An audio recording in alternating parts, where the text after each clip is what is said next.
in to the 49ers Rush podcast, and here is your host, John Chapman. Welcome back to another episode of the 49ers Rush podcast. I am your host, John Chapman. You can find me on Twitter at JL_Chapman. And what we're going to be doing today, we are going to be updating all relevant 49ers news before our very last preseason game. Man, it's Thursday. It's going to be coming quick, but we're going to be going over defensive grades, starters, snap counts, top 5, bottom 5, drive charts, updating how everybody played, going over pressures, missed tackles, targets, and just everything you could ever want to know about the defense. I always lead with the offensive podcast, which if you missed that breakdown, that was yesterday. So pause this one, go back, listen to that one. And this is for the true, the faithful. So if you're with me today, I just want to say thank you. And man, it's been a great preseason so far. It doesn't really matter, the wins and losses in preseason, but winning 27-17 versus, the Kansas City Chiefs, that's a good thing. That's a positive thing. The depth continues to show. Now, we do have one new piece of evidence that Dante Pettis is struggling with a quote-unquote minor groin issue, which I don't know how anything with the groin is minor.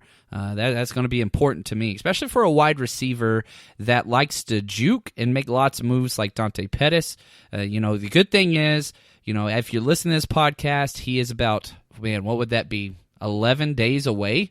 If you're looking at Tuesday, 12 days away before he's going to play. So you don't need to rush him back. Yeah, Kyle Shanahan has challenged him this entire preseason, and he hasn't responded exactly like you would want it, but he continues to show that he definitely belongs in one of the starters. So what we're going to do, let's go through and just pay attention to some team stats on the defensive side, and let's just see kind of what, this defense was allowed to do, because you got to say this, man. Our defense has been absolutely unbelievable start to finish, in this preseason. It's only been 3 games, but, the first 2 games we went over 20 consecutive drives without allowing a touchdown, which is just bananas.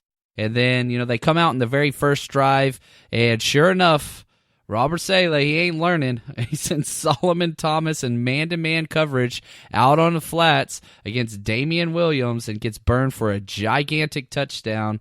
This is Salomon Thomas's 3rd play in pass coverage in the last 2 weeks. That is 100% just not okay. That is a terrible coaching decision. And, the touchdown I don't think is on Salomon Thomas. You put him out in the flat one-on-one with the running back, that's on you. You only bring 3 people pressure. You have the 2 nickel linebackers that were in there. So many different ways to cover that. And then to make matters worse, Jaquiski Tartt comes over super late and takes a horrible angle and doesn't even get a hand on the ball carrier. He didn't use the sidelines at all. And so, he got the touchdown, gave up a huge touchdown. And, I would not put that on Salomon Thomas. That's a coaching staff and a Jaquiski Tartt thing. It's just on the coaches. The second drive, we give up a field goal after a long drive, and this is something that was a plague last year, and I hate that we're seeing it already with our starting group. That's the problem, is missed tackles. We had 3 missed tackles on the second drive alone. Could have got off the field on 3rd down twice. But, we just lots of missed tackles. And I got to say this, Jimmy Ward, holy freaking cow, finally comes back. Mr. Glass is at it, and he played good, to say the least. He played really good. So he sniffed out a screen and stopped Mahomes on a quarterback scramble, but that would have gotten a first down if he didn't make that play. Jimmy Ward balled out, and, something of note, Jimmy Ward is good. That's not the problem. The problem is, I think he's missed 27 starts since he's been drafted, so essentially almost 2 complete seasons worth in just over 4 years. So that's problematic to say the least. However, you cannot deny the kid's talent. Is he dependable? Hell no. And the fact that, he worked all offseason at free safety, and that's where he was going to be. Tarvarius Moore comes out and shows that, man, possibly could be a stud there. And so what do? They move Jimmy to nickel because he can play everything. Quan Williams is out, and let's just give him a shot there and just kind of see what happens, and he completely balls out. So you got to give it to him there. Third drive, this is a punt, a 3-and-out by the defense, and DeMontre Moore, holy freaking cow, he ended up with, depending on how you total it, 1 sack on his own and then 2 additional half sacks. So, Pro Football Focus gives you a full sack if you're in there. But him and Eric Armstead get to the quarterback at the same time, and Jimmy Ward, again, pivotal role on second down, had a huge coverage just to where there was just no chance for the ball carrier to make a catch. So that was the third drive. Fourth drive, punt, 3-and-out. Solomon Thomas finally was moved inside on the fourth drive. The first 3 drives, he was playing out of position, and not even out of position. If you want to put him at end, that's a terrible decision as a coaching staff, but to put him into coverage, oh my gosh, the wide side of the field, what even the... Anyway, sorry, I feel like if you're listening to this podcast, you've been with us for a while, like you should almost like have to take a shot, or maybe I should have to take a shot every single time I get upset about Solomon Thomas playing on the edge. But once he moved inside, guess what? He performed awesome, had another amazing highlight where his club move going inside across the guard's face is just absolutely great. We saw it 2 weeks in a row where he lines up kind of on a shade, or a one technique, some people call it, and instead of hitting the center that he's lined up on, instead he goes away from the ball, kind of loops around, just a nice little stun around the guard that's on his side and just clubs him, allows the guard's momentum to keep going. So the talent is there with that guy. We just gotta let him play where he could be successful. Hopefully with D Ford and Bosa coming back soon. D Ford is back. Bosa hopefully will be back soon. We'll be able to just keep him where he belongs, and that is on the inside. The 5th drive, they kneeled out to end the half, and that was halftime. 6th drive, once we come back out with the backups, punt with back-to-back sacks. The first sack was by Broomley and Street together, and then the next sack was by, you guessed it, DeMontre Moore, who has just had probably the best preseason of anybody on this defense. 7th drive, touchdown. Dante Johnson lost contained back-to-back plays, once on a screen and then once on an outside run to allow the touchdown.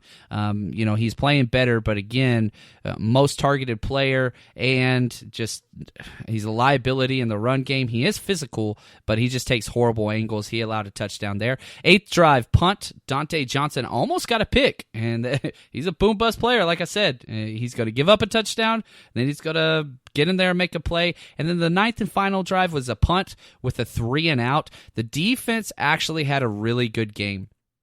And again, if we take a step back and just kind of look at some of the numbers, which I highlighted just a few of these in the last episode, just comparing our defense to theirs and what that looks like, they only had 12 first downs. That's awful. Now, when the starters were in there with Mahomes and all of them, yeah, they did well. They came out and they did score that opening touchdown on that big play. And then after that, we held them to a field goal, which we kind of matched because, we came out, we had a turnover on downs, but then we had a touchdown and 2 field goals with our opening squad. So we were up whenever our starters were out there with their starters, which I think it's kind of one of the ways that you have to measure these games. How were your ones against our ones? And, we came out victorious in that one, 13-10. But 12 first downs, that's not good enough. 4 for 11 on third down efficiency. That is great. You want to always hold them close or under 50%. We did that. They did get 1 fourth down conversion, their only attempt there. Now, 248 yards. That is legitimate great defense, which you got to be honest, we have played great defense so far this preseason. Very bend, not break mentality, hoping that stays the same. And a lot of it has to do with our rush defense, not our passing defense, but only allowing 63 yards in the rushing game. That is beyond impressive. I don't care which game it is. Like, if you're playing third string, that's letting you know your defensive scheme is working up front. If we could just fix just a couple things, some missed tackles, that number probably would have been closer to like 35 to 40 yards.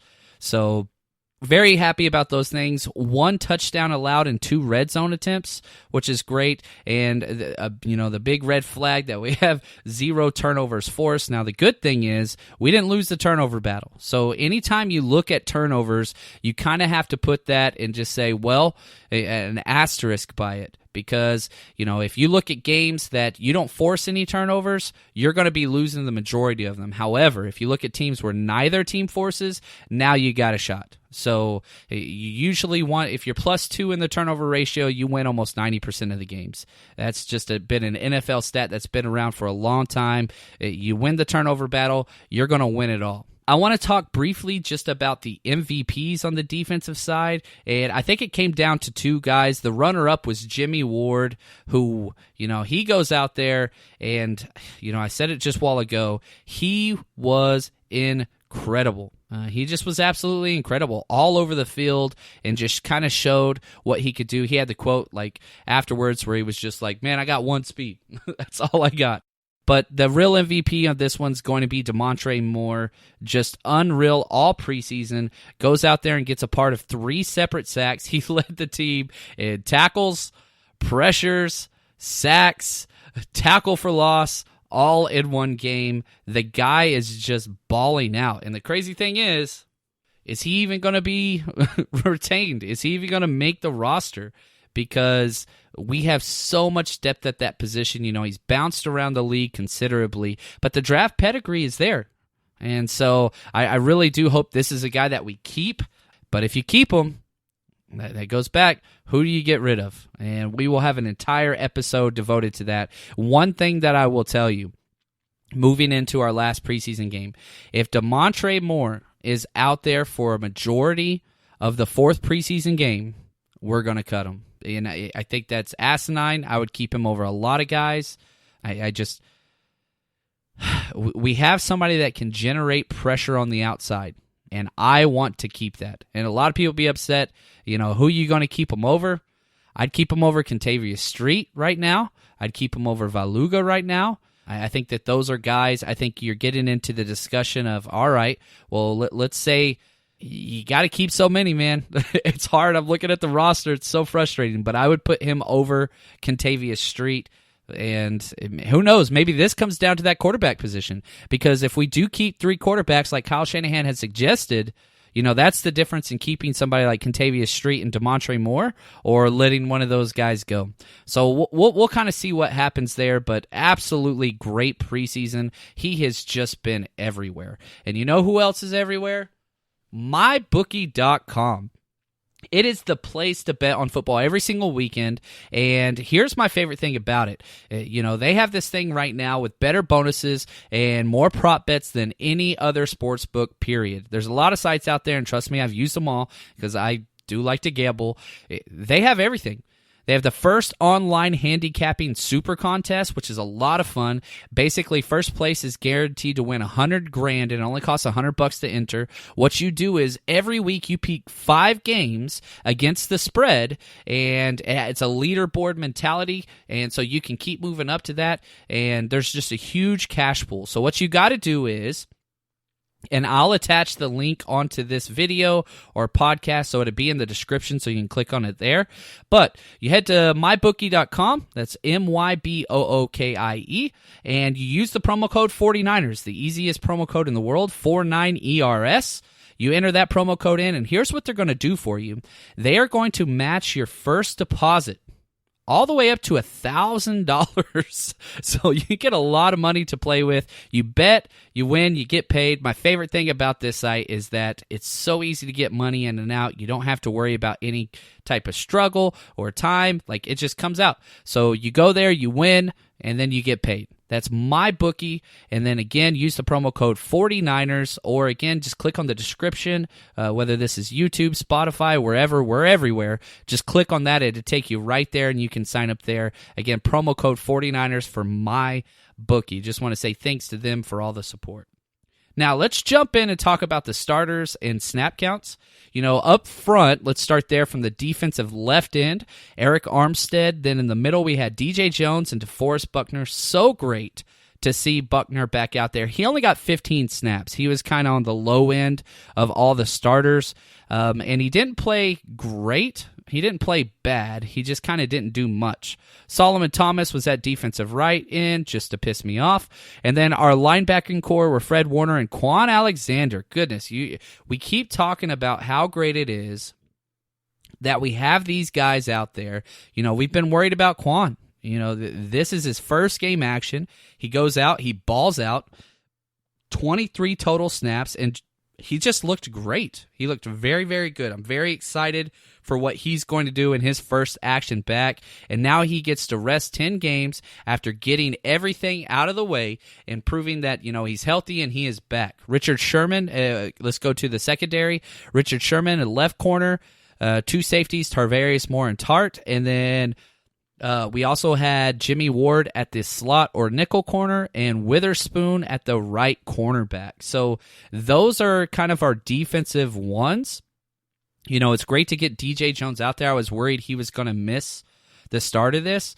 And again, I really hope that he is a guy that makes this roster. I don't think that he is a lock, however, like I used to before training camp started. A couple other interior guys have just showed up, and we'll be curious. But I'm so glad to have him back. And I really think the only difference to our starting lineup week 1 is Salomon Thomas. You would move him out of the starting lineup, and you would put D Ford in there. So I think that's going to be our starters. Tarvarius Moore and Tart, I like that as the safeties, and then Witherspoon and Ward as the nickel guy, and Sherman. Like, we have our starting defense, and once Bosa gets back, he's going to work in there for sure. You could put Bosa in Eric Armstead's spot, and then Armstead would kind of be the first guy in off the bench, whether it's it's a big formation, whatever. Him and D Ford will kind of play a little bit of both spots, and again, Eric Armstead to play inside some. So we're getting a good look at what our defense looks like, which is great.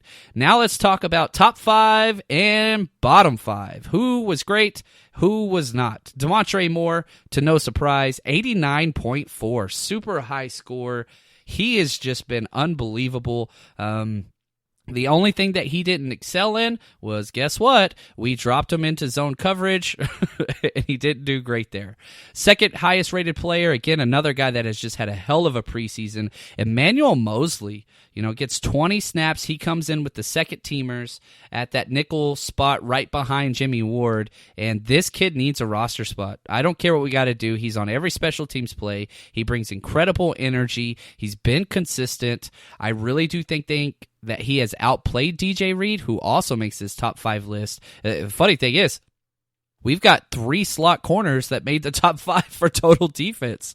Emanuel Mosley got second, Jimmy Ward third, DJ Reed fourth. So you got these guys that are just balling out at that position, and Kwan Williams, who's probably our starter, he's not even there. So we've got a lot of depth on the interior corner position. On the exterior corner, the outside corners, I don't know. If we get Jason Verrett back, that would be huge. We haven't heard much from him. We're kind of being very patient with him. And then the last guy that I want to talk about in the top 5 was Fred Warner. He got 24 snaps with the majority of the starters, and he scored a 76.6. Now let's go to the opposite side and the worst. And these are some starters, so this is going to hurt just a little bit. I'll go through and talk about why each one of these guys was so low. But the lowest graded player was Witherspoon. Not a surprise. Had a huge missed tackle. Got targeted 3 times. He allowed all 3 catches. And, he allowed a 104 passer rating and didn't really contribute anything. He had 2 tackles, but again, one of them was a huge whiff that would have ended the drive, and it just allowed them to go get points on, I think it was the second drive that he did that. Second worst rated player, Salomon Thomas. No surprise there. It doesn't help whenever you give up a gigantic touchdown in man coverage. Not on him. But you've got to contribute something. And, whether you're on the outside or inside or whatever, he had 2 tackles and 1 stop. but you can't allow a 62-yard touchdown. That's going to affect your score big time and not contribute really any pass rushing pressure whatsoever. Richard Sherman, he finished with a 51.2 grade, was the third worst. A lot of that, again, 2 targets, 2 receptions, and he even had that missed tackle as well, so that hurt him. Lots of missed tackles. Next up, we have Contagious Street. He has just not been able to string together a lot of positive plays, whether he's going against the first, second, or third team. So, maybe he just needs more time. I don't know really what that looks like, but he needs to step up his game. And then Jaquiski Tartt's got to be the last guy to finish in the bottom 5 with the 54.2. Again, this is a problem. He gave up that huge touchdown. He should have been there to tackle him. And it's funny, he went from this is who he is. Last week, he was the defensive MVP. This week, he's one of the worst players we have. Just consistency. He just doesn't have it. And so it's just so hard to figure out, man, what the hell is going on there, and how do we get it to a place to where, he's going to be able to be consistent. So, all right, let's talk about the interior defensive guys, the guys that were playing tackle. As far as snaps goes, DeForest Buckner and DJ Jones were the starters. DJ Jones gets 24 snaps to DeForest Buckner's 15. Neither one of them really accumulated a lot of stats or really did anything special. Buckner, he got in there and got an assistant tackle, but DJ Jones did have a missed tackle, a solo stop, and then just a regular tackle. But outside of that, there wasn't really much there. If we look at Kevin Givens, who some people are super high on, again, 17 snaps. Nothing really special, kind of middle of the grade. The one thing that Kevin Givens does is he plays on the opposite side of the line, which is wonderful. I am curious if he will continue to get this much work when Julian Taylor returns this week, because you got to play Julian Taylor. Even though he's been unbelievable during training camp, he's been injured. So I don't think that there's any way you can keep both of those guys. They kind of do the same thing. They're the penetration-type defensive tackle that can just blow up an offensive guard and piss a quarterback off and a running game off, because they're going to shove the guard in the backfield by about 2 yards. Personally, I would prefer to keep Julian Taylor there. Jay Brumley and Sheldon Day. Brumley had a hell of a game. He only got 12 snaps. But with his 12 snaps, he is making use of it. He really is. He got 1 sack on 1 pressure. He was constantly just a high-energy guy. I don't think that he can make the roster. I really, really don't. But he shows up on film the whole time. And you'll see him running sideways, and you're like, all right, who is this guy? Yep, number 90 again. Okay, who's that guy? Oh, yep, number 90 again. Like, he just keeps showing up. It doesn't matter how many snaps Brumley's getting. He's just around. He's just always around.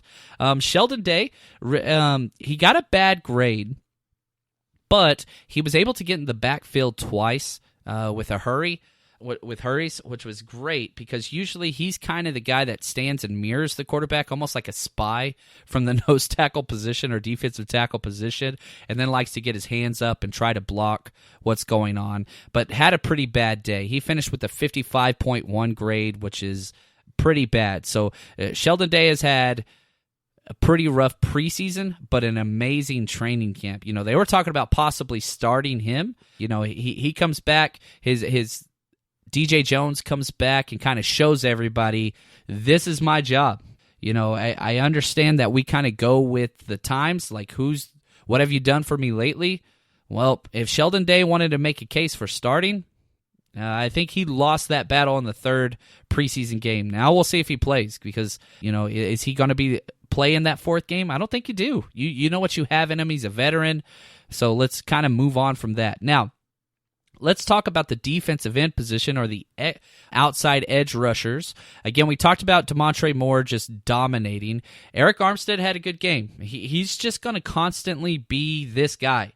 He gets lots of pressures. He got in on 1 sack. He got a hurry and a sack, and he's just 2 solo run stops. I don't think he's ever going to be a high sack guy, but again, he's always around the ball. Jamel Garcia-Williams played absolutely terrible on 11 snaps, finished with a 52.0 grade. Sorry about that. Now, if we jump over to the other side, the defensive right end, we talked about Salomon Thomas. And then you get these other two guys, who I think are bubble guys, and I don't think either one of them has done each other too many favors recently. Valoga comes out, signed the day of, gets a couple sacks, and just is, awesome. Contagious Street, he's kind of bouncing around. He got 20 snaps to Valoga's 15, but both of these guys, outside of their kind of half of a sack, and again, that sack was taken away by a penalty, but it doesn't matter. Like in my book, I think they get it. It was a phantom defensive holding call in the backfield. So love those two guys, but again, I think they make the roster on 20-plus NFL teams. I really do. Contagious Street, especially being as young as he is and as powerful as he is. But what do you do here? Because there's only so many guys you can keep. And I'll do another cut-down episode and 53-man roster projection. But as of now, man, I think both those guys are on the outside looking in. All right, let's talk about linebackers. Oh, man, the linebacker play was great. Quan Alexander, let's start with him. 23 snaps, and he was all over the place. The funny thing is he spent 15 of those plays in coverage. He finished with a great coverage grade. And, a lot of people could talk whatever they want about Quan Alexander. The thing that makes him so special is his speed. He is a great coverage linebacker. Not good. He is a great coverage linebacker. And so that is something that this team needed severely, especially in that will position. You come out and you look at what he was able to do. Targeted 3 times. He allowed 1 catch for 1 yard. That is a 42.4 NFL passer rating that he allowed. And so just awesome. Just absolutely awesome. The dude can just play. So super excited about him. Now, if we're staying with the will position, and let's just kind of go in order of snaps here. Dre Greenlaw, who, I do want to bring another update to this. You remember we traded Dakota Watson, and I believe it was a 6th-round pick to the Denver Broncos for a 5th-round pick. That 5th-round pick we used on Dre Greenlaw. Dakota Watson, who had a great preseason against us, just got cut. So absolute great trade. I would love, it was like this week too that we did that trade. We need to start doing that again because we have so much depth on the defensive line, the wide receiver group. We got it, the quarterback group. I really would like to see some more of those value trades. Something just simple, like anytime I mention a player to trade, people just fucking get pissed off. Sorry, didn't mean to cuss there. They get really upset at me on Twitter because it's always their favorite player, but man, why not offer up somebody like a DJ Reed or a Julian Taylor or a Sheldon Day or a Contagious Street in a 6th to see what you can get back? Because we're going to be cutting some of these guys. I don't think those guys are cut candidates, but then you could keep the next guy up there. But anyway, Greenlaw gets 25 snaps. He played pretty well. He did miss several tackles, I will say that. And not like they didn't show up as missed tackles. He just takes himself out of the play. He's so aggressive, he over pursues, and the cutback lanes are just huge for him. And a lot of it's just because he's young, but this is a guy that could start for us. And so this is something that we're going to need him to fix. I really like the kid. He'll start on all 4 special teamers. I think he is a lock to make the roster. Mark Nzocha, maybe as a special teamer, that's it, but he definitely has moved behind Dre Greenlaw. He only got 3 snaps. Again, another guy, David Mayo, 3 snaps, nothing special. Malcolm Smith got 6 snaps, didn't do too much, and Leroy Reynolds, who has had one of the worst preseasons, got 7 snaps, and he had his highest grade of the preseason with the 62.8, but that's not going to cut it. That's just because it's the highest doesn't mean it's a good thing. Now, the middle linebacker spot, we only really had 2 guys take snaps there, but again, the Mike and Will are interchangeable in our format. Fred Warner goes out there, 24 snaps, and just played absolutely amazing. He scored a 90.2 or an elite run score against a run defense, 2 tackles, 2 assisted tackles. He did have 1 missed, which, again, if you want to put this into perspective, Bobby Wagner had 0 missed tackles all year. Not saying that Fred Warner needs to play to that level, but that's kind of the expectation for greatness at that position. which I think Fred Warner's potential is great. There's no doubt. If somebody told me, Fred Warner's a top 5 linebacker in the NFL in 2 years, I'd say, okay, yeah, I can definitely see that. His work ethic, his body, his speed, all those things are there, but he's got to work on missed tackles. This very problematic issue that he had last year. But he had one solo stop. He was targeted once and allowed 1 catch for 4 yards, but he was there quick. And then Azeez. Azeez has been balling out. With the Elijah Lee injury, I really thought Elijah Lee was going to be the number 1 backup linebacker. But, man, you could argue Azeez is, he's taken this by storm. He got 23 snaps and played fairly well. Nothing really too great. He did have a missed tackle as well. He allowed 1 catch on 1 target for 3 yards. But he's explosive. And a big thing about Azeez is whenever he's out there making hits, the crowd in the sidelines go nuts. They love this guy. So very curious to see what's going to happen there. I could see him and Elijah Lee starting the Mike and Will spot next week or this week in the 4th preseason game and just saying, hey, whoever plays the best gets your position, because neither one of those guys are big contract guys. We'll be able to walk away from either one pretty easily, but they've got to earn it, and they've got to bring energy. So let's jump to the secondary and the slot corners or the nickel corners. We've already talked about Jimmy Ward, but just to kind of go over what he did, he had 2 tackles, 2 solo run stops, was targeted once and allowed 0 catches and had a pass breakup and got opposing pass interference penalties because his pass interference against the offense because his coverage was so good. He played amazing. Emanuel Mosley, again, he was targeted like crazy. He had 5 targets, only allowed 3 catches for 27 yards, 2 pass breakups. Like, Emanuel Mosley, ball skills are rare, especially if you're a 49ers fan. Like, they're even more rare. So, really excited to kind of see what he can do, because it's a premium if you're physical and you can play in the box as that nickel corner role and get your hand on the ball repeatedly. There's so much value there. Anyway, all right, let's jump outside. Let's focus on the right corner spot, because I think that's the one with the most volatility of, I think that's the word. Yep, there we go. Witherspoon. He had 24 snaps, as I said, was absolutely terrible. Every target towards him was caught. Quentin Rollins, one of our newer additions, got 5 snaps. Dante Johnson, 26. And again, Johnson, so up and down. He gets targeted 4 times, allows 2 catches, which you got to love that 50% catch rate. He got 1 pass breakup, which should have been a pick 6. He allowed 25 yards on 2 catches. He just continues to allow a lot of targets. Anytime he is out there, they kind of circle that number 48 and say, that's the guy we're going after. You don't want to be that guy. I'll say that. Left corner, DJ Reed got some snaps out there. Richard Sherman was out there first. He got 24 snaps. And again, 2 catches on 2 targets for 12 yards and a missed tackle, which hurt him some. And DJ Reed, man, he's played really well. He has played 3 positions in 2 games. He has played slot, he's played safety, now he's playing outside. He's kind of like a young Jimmy Ward in the fact that he's physical enough that you could put him wherever you want. And even though he's smaller and not the prototypical type of corner that you would have on the outside in this type of defense, it doesn't matter because his instincts and aggressiveness is so high. His change of direction, you go back and you watch DJ Reed back in college at K-State. That dude, I remember writing his evaluation on for draft and just saying cat. He's a cat. Like, he just changes on a dime. The kid is he's very, very electric.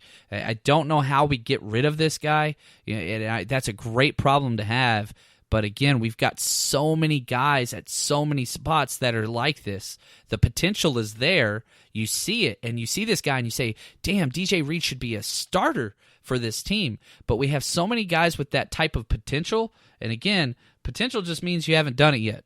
So you got to do it consistently. And if we could just get him at one single freaking position and allow him to be what he's supposed to be, it'd be so beneficial to him. This is what we do.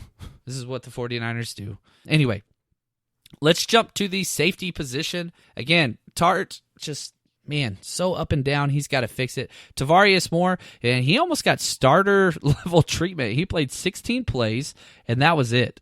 He got in, and he got his one tackle. He wasn't targeted. I don't understand why teams are not testing him. It's almost scary because nobody's pressuring this kid deep. I don't understand why.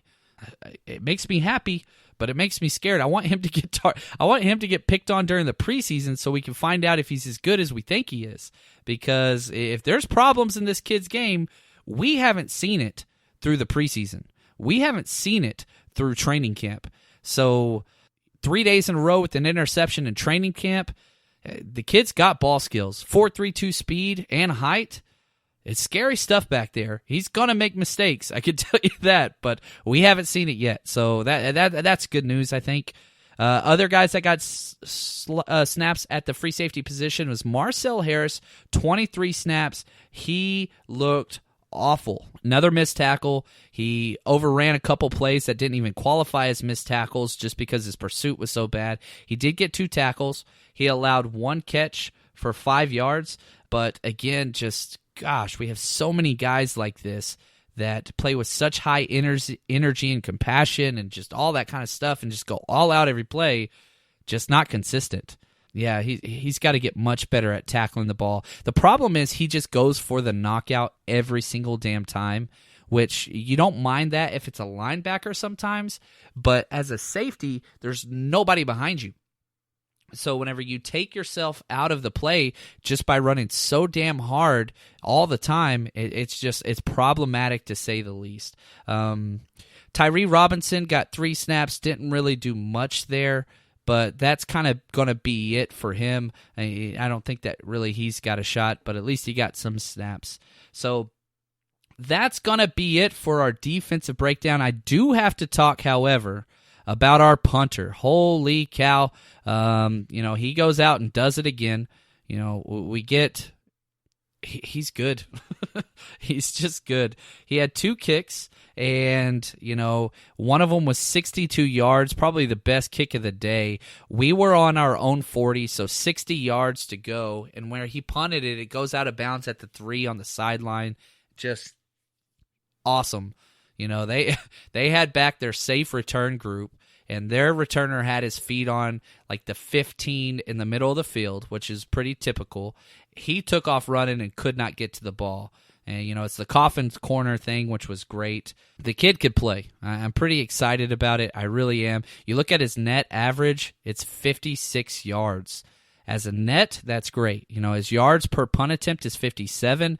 Only one of them were returned, and that was for 2 yards. That's flipping the field position by a lot. His hang time average was 4.05. That is elite. So, you wanted a little bit more than 4, 4.5, but kid can play. We've seen him do more in practice, but I would take that for the rest of his career. I'd be very, very happy. Robbie Gould is always amazing. 3 for 3 on extra points. He hits 2 field goals. They were both pretty short. One of them was a 20-yarder. One of them was a 30-yarder, or at least in those range. So that's kind of what we got. Now, stay tuned. Good news, bad news. If you follow me on Twitter at JL_Chapman, I just want to say thank you. I have Meet the Teacher Night for my kids Thursday at 7, and my wife is making me go. So I will be a little bit late as far as the live tweet captures and all that kind of stuff, but don't worry. I will be having a podcast out Thursday night. I will not be missing this game. So stay tuned. Head over to mybookie.com or click the link in this description. Use promo code 49ers so that they can match your deposit. Go, bet, win, and get paid. Take care, faithful.